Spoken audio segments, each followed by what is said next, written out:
Panama leaks पर opposition हुकूमत को किसी रियायत देने पर तैयार नजर नहीं आती और उसने वजीर आजम के लिए एक सवालनामा भी तैयार किया है, जिनके जवाबात वो फौरी तौर पर चाहती है।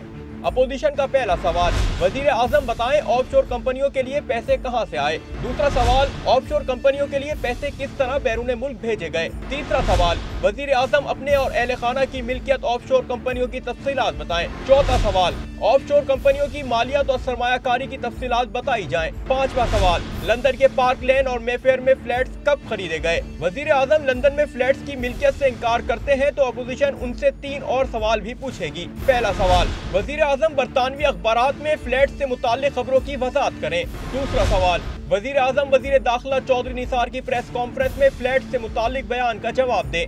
तीसरा सवाल, वजीर आजम 1985 से 2016 के दरमियान गैर मुल्की जायदाद की खरीदो फरोख्त की तफसीलात दें और बताएं इस अरसे में कितना इनकम टैक्स दिया गया।